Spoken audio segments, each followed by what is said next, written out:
welcome to the show, ladies and gentlemen. Today we got a special guest, Lil Milk, a.k.a. Goldmouf, one of Jeezy's closest homies, one of his day ones. We're going to get into his story a little bit. Got an interesting story, you know. First off, I want to get into, we start out from the beginning, the childhood, like, you born and raised in Macon? Yeah. Yeah, I was born and raised in Macon, you know what I'm saying? Actually, I came from Macon Home Project, and from Macon Home, we moved on Duncan. At the time, it was just Duncan Avenue before all the gangs came, then it became Duncan Block. So, you know what I'm saying? I'm born and raised in Macon, though. I don't give a fuck where I go, who I'm around, you know what I'm saying? I always represent Macon. I ain't one of them that came from the Mac, moved to the A, now representing the A. I always represent the Mac, you know what I'm saying? Everywhere I go is 478, so that's important because a lot of they come up and shit from the Mac, they move to the A, they start repping the A. You know what I'm saying? Ain't nothing wrong with the A-town and the A, but I just like to really differentiate, you know what I'm saying, where I'm from. Because it's a matter of pride, it's a matter of, you know what I'm saying, being appreciated, you know what I'm saying, coming from the streets of Macon. Because it's a total different vibe, it's a total different atmosphere than the Atlanta streets, you know what I'm saying? So I represent the Mac Town though. How you grew up with a single parent or both parents, siblings? Nah, initially it was me, my mother and my father, we was all in the same household at one point. But then when the crack era hit, you know what I'm saying, the late 80s, they got strung out on crack. So, you know what I'm saying, that shit like completely devastated our household. So my dad, was in and out of the prison. My mama, you know what I'm saying, was strung out on crack trying to do what she had to do to keep her fixed, you know what I'm saying, to maintain her habit and her addiction. So, you know what I'm saying, like shit went AWOL with that.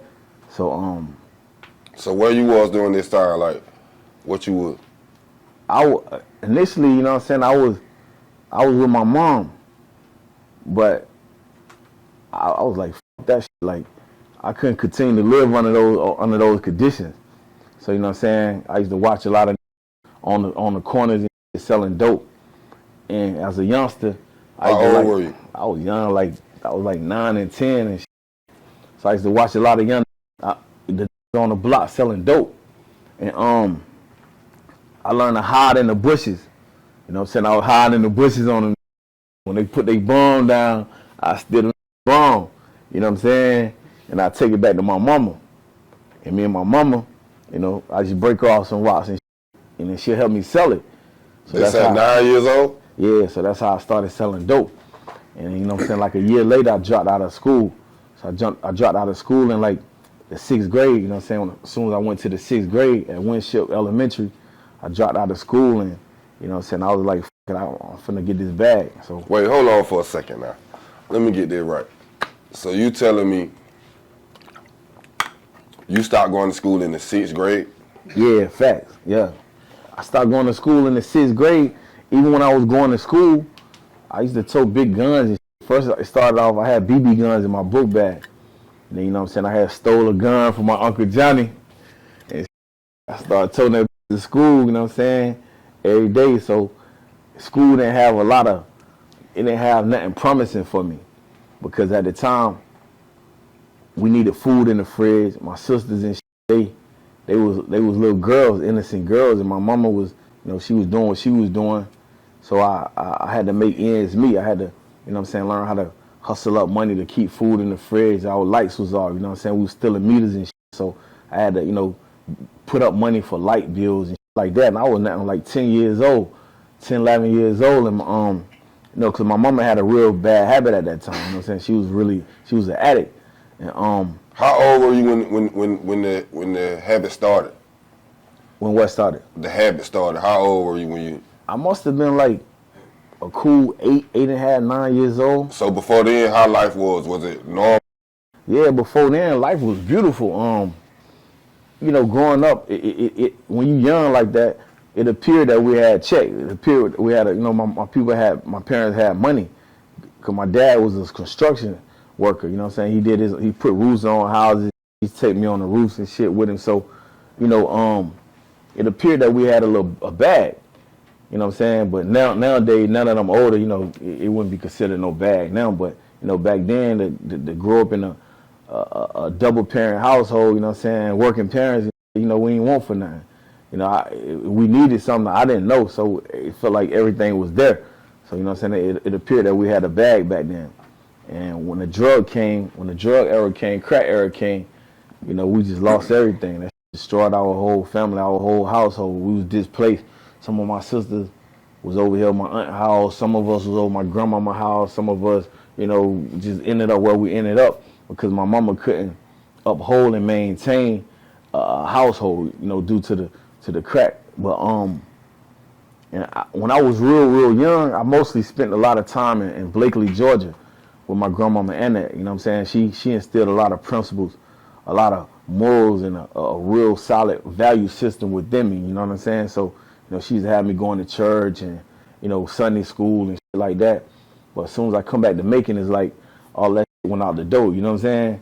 So I was back, you know, with the niggas on the corner selling dope, back, you know, in the neighborhood where all the violence and mischief pop off at. So, you know, it was a hell of a transition, you know what I'm saying, just growing up in the streets of Macon, you feel me? Okay, so See, I was like born in this shit though, you know what I'm saying? You know, you got a lot of people that do because, you know what I'm saying, because they feel like it's cool and it's a trend, it's a fad, you know, it's a fad. They be riding waves and shit. But you know, when I got in the drug game, I was pretty much forced in the drug game, you know what I'm saying? That's all was around me, you know what I'm saying? Like, you know, my mother then was on drugs, my father was on drugs, you know what I'm saying? My house was a crack house, you know what I'm saying? Like, my mom and them friends coming, they motherfucking smoking rocks together, so I was pretty much forced, you know what I'm saying, in this shit. I wasn't, you know, I ain't do this for the looks and for the likes. I did this because it was a matter of survival at that time for us, you know? So what it was like on a day-to-day basis, what you'll see going on in the household? I mean, I seen some shit that'll make a numb, especially a kid, you know what I'm saying? I seen a lot, man. Like, you know, just out of respect for, you know, my mom and shit like that, I won't, you know, get into no gritty details of those things. But, you know, I seen a whole lot of shit that'll change a person's life forever and make you never want to go down that path.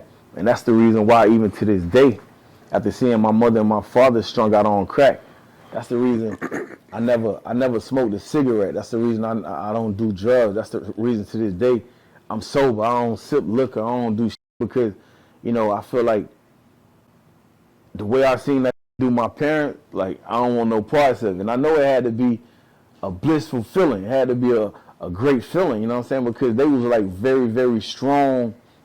They was very strong black people, you know what I'm saying? They was the example of black excellence back in the 80s. So for me to watch how the drugs devastated them, you know what I'm saying? It went from one thing to another, to the next. So to see that, you know what I'm saying, that I made a vow to myself that I'd never do drugs. I'd never try coke. I'd never, you know what I'm saying, pop pills. I'd never do this because, you know, I know that shit gotta feel good. And I'm a type of nigga, I'm extremist. If I get on some shit and it feel good, I'm going all in, you know what I'm saying? So I never did that shit, you feel me?